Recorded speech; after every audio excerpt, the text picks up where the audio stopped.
hết chỗ anh xây đâu xí chỗ nào không hiện tôi bữa nay hiện tôi tao về cùng ní hiện cái thể biệt ở bên nhưng mà cha là em move bên nó cha tao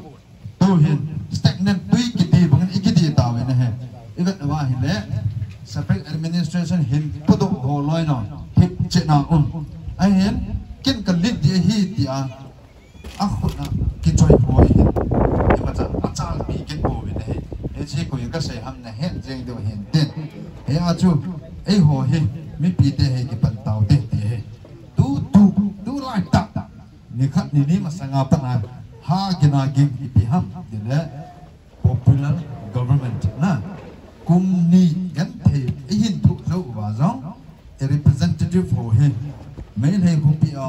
alai la assembly a he member hite te ki gun na yo ministerial post ki chu na la yo deputy cm ki chu na la yo na he nom na la yo ai lo wa hele 2027 adinga assembly election adinga ke gong pan pati bang tip set yom ke dogen bang set om le jeng ne to ajong he igam na hiti ke ne ya ibola chu goti lang ken thaya ga jiwa meeting aga ne ham lu tan om le ipi reason ham ka he boy na kulanga asam cm pa ki thu pi na ki hol ai atiu ha koi ki thu pi nai ho na ayo na ei ho isung wa ikita lo ji ubo chu kita lo han koi macam ikit thu pi ngai lo pi himanda biswa sarman ikit thu pi ngai lo amma holung yang ngai lo lu ho ngai lo kang bu ai meeting bo theo chala SOO representative KZC lam kai ne theo chala tingno plan ne theo chala chandela ne theo chala ai le ama ha chen sei le a safe boy a secure boy theo ha ai le ama holai line igama is secure poven a safe phone agent gohat tilanga chi kai ve tila ada ha mi pi nang la ke no naw japang hi safe lo wa ida ha du ham na lungdan ta he igam cho community school ne lo ha sorry community hall ne lo ham na hall pa phai ne lo ham e bolas gohat tilanga sum le lo ai ga ke ho yo ham ga ti cho ala not is in just BJP pa amen pita samdik patra lu ho lai chiu ham gati cho he chu neo he Việt Nam hi le SM dia lu ting lu gel ngai to ne bo chu si di politician hi nom je bo chu koi ma ki dan lo pi thi ma apu te alam gai ho na mi pi da thang do ho he angwa ki ta lo chu me long sit dan ta bo he ge le me to a he popular government ti hi alian lai ta he popular government lungge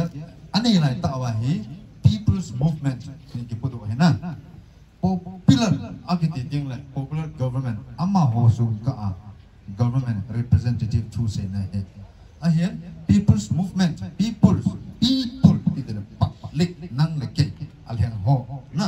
ti na he ya chu ji I he tim du lam gai ho he ham ti popular governmentจะ form ding ai ti wa he le mi pi nang le ke to ding in le I hol he ne hi in I body ke do na dam se la hong ke le hun du hong ke le hong le du wa he le ai no hol moi tha do ne ma am ti la ka sai chu ai na hol mo diu chu dam se ne ta sang lu na ve tao ai na hol mo diu chu mi pi nang la ke right in chu ilung neo lo diu chu hit chat I right I ke het lo ji wa I ho chi pau tho mo he I lam ka ho I cha pe sio I ki cha pe sio I thi no ho I ki cha pe sio I ki cha lo diu chu I bona thi no I ki cha diu ha thu dai choi wa he le ama ho nam ngai lu chula tu ta na sia nam ngai lu na thu na se bona na kap di ong I che kham chu hit lo chu nam lam kai ho long sit dar ki gel phau ti kam pu pi consultation ni ka sei he lam kai den pe na I ne yo spokesperson de ni me amma ni za na ka sei yang he mi pi he na kam i movement of me pito je movement ai lo wa le me pi ho ke ho to ngamo he tem ahin dal jengo tc he san pi ngamo tem zananai dan honorable exit solmang da uten na ewa kisom mute ka ti ama ni hom cho aza the da thang lo cho thu cho na people's movement jong chu ke ne pito je movement ka ti cho ewa nga nom lo cho anom poi ti mana cho hoi mo to di lo cho amma ho khat le ni monitor i bol do hinai chai lo be ho hi zat ke ne ya in hi zat ke ne ya mi thu mi ni ho a ipti cha do eng adi hi le chi do jala nang la ken adi a hi boy ki le he do ma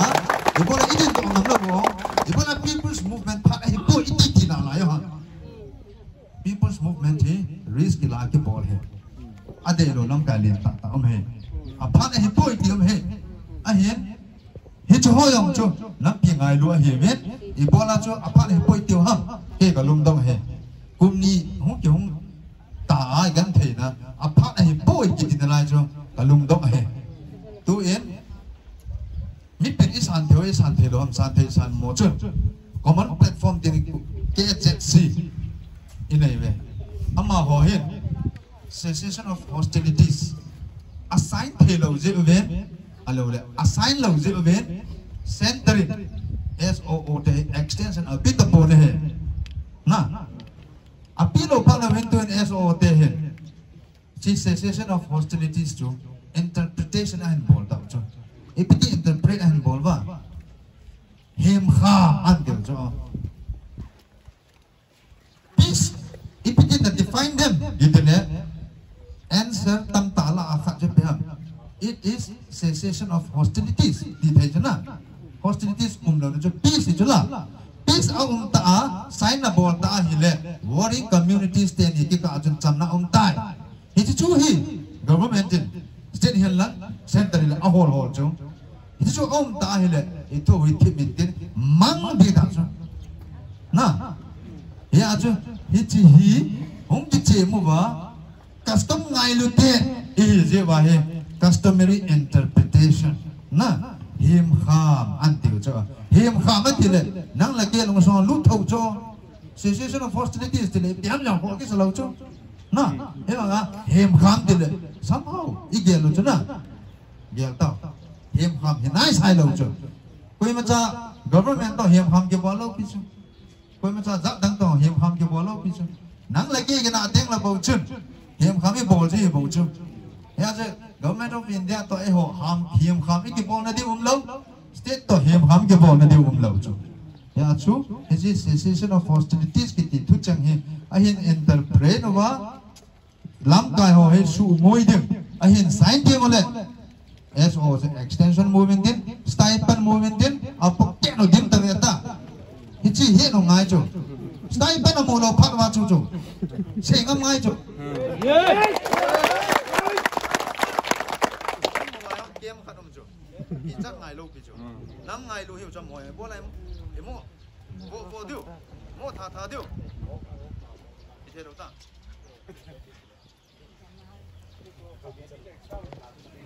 ai chu ge no ngai chu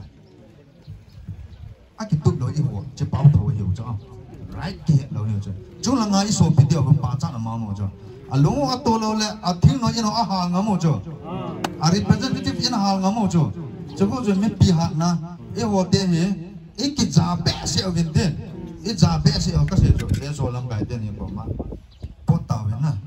ai lo le no den wa hi jong le na bo lo de poi 2000 sorry in 2023 masanga na delo territorial council hi chu ki choi bin ka ti chu hi chu kal wala chu na sei do de poi ka ti chu chu ama ni a poi azi chu na ho hin center to ki ngai lu na khan attachment na nei ta we i ma sei do po bin na te i zawal be se ho ka ma tho ki se ngam pon e ngai lu be se ho ko ma tho ki se i zawal be se ho na ya chu na ho hin hi chi attachment he tawen ti sikal imasi povin che do to povin de kati da pes nila a UPF champ elin nam ka pa itina mati chu consultation chu eti kan se eti din luna chim so en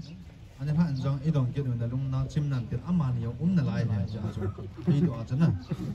bố sen tiền thằng này đồ hè lúc nào chim nằm tiền các xây kia lo mà hè lẽ có thu làm cài họ to bố anh to đầu tôi xin anh đi kêu tao tao đi cái gì nè âm mà chứ bố sen tiền thằng to mà các xây ngầm ngay chứ hàn san ngay chứ âm họ sẽ SOO hiểu ba government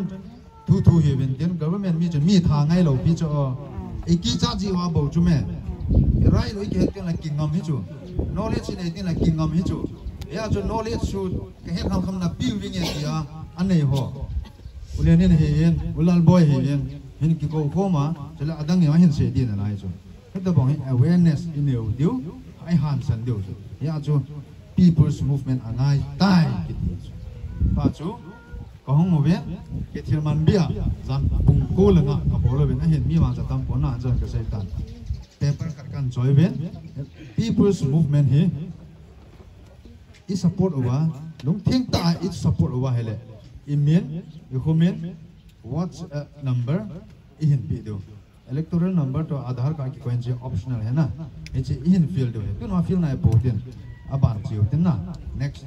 इतम जब तीन ले field हैอีเมลnung sit dan mo tu chana pani la awang ka he tui bonga le nen iki ho mo ve na so ji emotional I ji wa I ga dim khoi mai ten tu wa knowledge nei pumin ngai lu na nei pumin kam la go ngai lu na nei ta pu mo mo ngin na anaka songate people's movement chu I bola ngai chaten ten ham tu a he anjo ga sewa SOON to abol kalwa he board audion kalo territorial integrity audion sign a board ta ve akiti le amon pi se bam state integrity constitution aki sai poi national integrity board na parliament na ale assembly kitip na boarding mo jong le national integrity protect board he tin akiti mo ve ये आचु state integrity चु सुके थे ही ये सुके थे ना चु इंडियन दांपी कॉन्स्टिट्यूशन आर्टिकल नंबर 3 आओ में जंग ता बा है चु स्टेट नी थुमलों ही सुके अहल हला सु तो स्टेट का सेम थे एडमिनिस्ट्रेटिव यूनिट का सेम थे ओके ना जस्टिफाइड है तावे ना कति अहेन Government of India hen napi mo na di na ho hen na ali chu hichan na ki ho piwa hichan santa napi do chu Government of India dinga ego heart chu hithelo chu pi mo hi ve to cha pat chu lang si chu ti sia pa noi lang si pi le hat ta hen tien hat ta chu ti sia pi le hi chu ya chu ti si chu nga tua idema no yuti pa he nang la ke throi mo dio bo chu people government na ki za pian chu bola kita no ye je si Delhi ahunga press conference a bolgo no thai nia boldo tu nia ke mo tu jana ajenga ho MH ke mo pio MH jenga ke mo pi tao ajenga press conference edita ready gyomta kakal sun to good chakhet chawa MH in phalta bowe isu MH lo jo ko ham akham sa ilanga SOO wi jo na ai le chang ha jawa February 18 na nationwide rally hen gon get tau cho ki go ham phat git ta ikki nilha last nilha program sim ning kon cha cancel ding heta hindi ke no na jisu ko hin cancel am MHA in hilanga SON man cha git cho chu tia hele government ko ma demand ke bola pressure ke pia government ko na counter pressure hu dire ki cha ji ji piong government su gim ngai chala democratic ta ki phir ngai chala hiti asu eso hon control I bol jing ke ding wa hele nang ho zo si hela tui bong ai ki khop lo piu mong jantar mantar yo ka ki khop lo piu mong na mi pi I ki khop deu mi pi protest I bol deu hela nga he eso ho ta ke je si goi ta gu thima funding boni pi deu botao ya hela nga ki hen mo sa deu kami pi ka zo pu ve ai ti deu ati deu ila yo ha phina ki pin deu bo cho lo me ni pi le yo I pi le cho di mo lo cho ya cho SO he yo kin ne te he boy ebola cho cessation of 6 months kiti ha 6 months particular 6 months jo nên hết riêng tôi là SOOPT là group CR extend cái ball cho minimum chứ na cessation of hostilities for 6 months cái gì cho 6 months to peace na maintain thế à hele asa khâu điểm thế agu ma cho na agu ma stay ban cho ý này cho another 6 months to next ten cái ngay cho hi chu cho hết thiệt một ngày na in ngầm một ngày cho mỗi mấy sân lâu thì cho itu chu people's movement angai cha na dol neo khan ka hin sei the hin tin tu in ikizot pe du ham elo